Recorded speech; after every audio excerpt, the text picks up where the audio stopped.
Hello viewers, this is Suman Dutta. তো আজকের ভিডিওটা কিন্তু খুবই ইম্পর্টেন্ট হতে চলছে, কারণ এখানে আমরা অর্থবিদ্যার উৎপত্তি সম্পর্কে আলোচনা করব। তো এসটিজিটি এক্সাম থেকে যে গুরুত্বপূর্ণ পার্ট ইকোনমিক্সের, সেটা নিয়ে আজকে এখানে আলোচনা করব। ঠিক আছে, খুবই ছোট্ট একটা ভিডিও হবে, আশা করি সবাই দেখবেন। তো ইকোনমিক্স শব্দটির উৎপত্তি গ্রিস দেশে। গ্রিক দার্শনিক অ্যারিস্টটল সন দেখে নাও 384, ঠিক আছে, থেকে 322, কারণ এটা বিফোর ক্রাইস্ট, তার জন্য ডেটটা কী হয়েছে, পিছিয়ে গেছে। সর্বপ্রথম অর্থশাস্ত্রের কিছু আভাস দেন তার বিখ্যাত গ্রন্থ বুক 1 অফ পলিটিক্স। তো আমাদের মনে রাখতে হবে যে বুক 1 অফ পলিটিক্স এই গ্রন্থের রচয়িতাকে গ্রিক দার্শনিক অ্যারিস্টটল। তিনি ঐকোনিমিয়া শব্দটি এই গ্রন্থে ব্যবহার করেন। ঐকো শব্দ অর্থ হলো পরিবার বা পারিবারিক, মানে হাউস হোল্ড বা এবং নোমিয়া শব্দের অর্থ হলো অর্থ ব্যবস্থাপনা। কাজেই গ্রিক শব্দ ঐকোনোমিয়ার অর্থ হলো পরিবার ব্যবস্থাপনা। এই ধারণা বহু শতাব্দী ধরে প্রচলিত।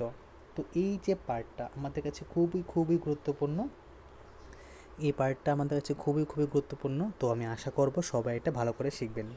ঠিক আছে, যে অর্থবিদ্যার উৎপত্তি কোথা থেকে হয়েছে। বেসিক্যালি অর্থবিদ্যার উৎপত্তি আমরা যা জানি এটা গ্রিস দেশেই হয়েছে। কোথায় হয়েছে? গ্রিস দেশে হয়েছে।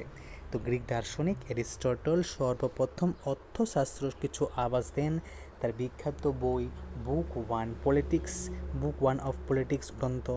এইখানে তিনি ঐকোনোমিয়া শব্দটি প্রথম ব্যবহার করেন। আর ঐক্য শব্দ অর্থ হলো পরিবার, আর নোমিয়া শব্দ অর্থ হলো কি, অর্থ ব্যবস্থাপনা। কাজেই গ্রিক শব্দ ঐকোনোমির অর্থ হলো পরিবার ব্যবস্থাপনা।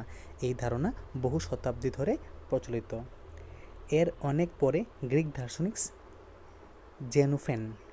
জেনুফেন 440 থেকে 355 বিসি তার বিখ্যাত গ্রন্থ ম্যাগনাম ওপাস এ ঐকোনোমাস শব্দটি ব্যবহার করেন।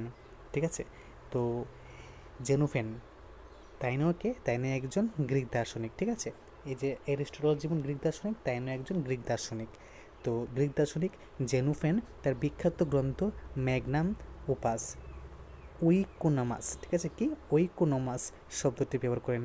এই গ্রিক শব্দের অর্থ হলো গৃহস্থলী পরিচালনা বিদ্যা, হাউস হোল্ড ম্যানেজমেন্ট। সুতরাং ইকোনমিক শব্দটি গ্রিক শব্দ ঐকোনোমিয়া বা ঐকোনোমাস শব্দ থেকে এসেছে, যার অর্থ হলো অর্থশাস্ত্র বা পরিবার পরিচালনা বিজ্ঞান।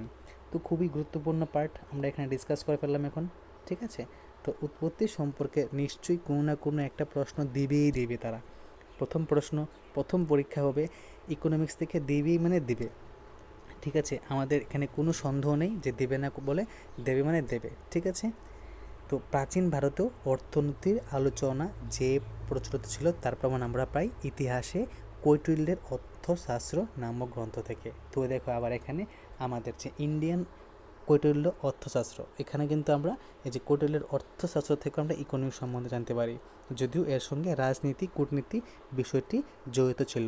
রামায়ণ ও মহাভারতে অর্থনৈতিক বিষয়ে বিশদ আলোচনা আছে। ঠিক আছে, বোঝা গেছে জিনিসটা? তো আমাদের শুধু আজকের এই ভিডিওটা বানানোর একটাই উদ্দেশ্য যে ইকোনমিক্স মানে অরিজিন অফ ইকোনমিক্স, অর্থবিদ্যার উৎপত্তি কোথা থেকে হয়েছে।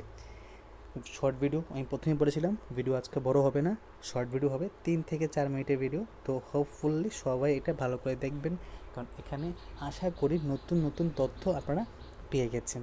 তো দেখা হচ্ছে একটা গুরুত্বপূর্ণ ভিডিওতে, এবং আপনাদের কাছে যদি ভিডিও ভালো লাগে থাকে অবশ্যই ভিডিও শেয়ার করবেন, এবং আপনি যদি চ্যানেলে নতুন হয়ে থাকেন তাহলে চ্যানেলটা সাবস্ক্রাইব করবেন এবং নোটিফিকেশনে অল প্রেস করবেন।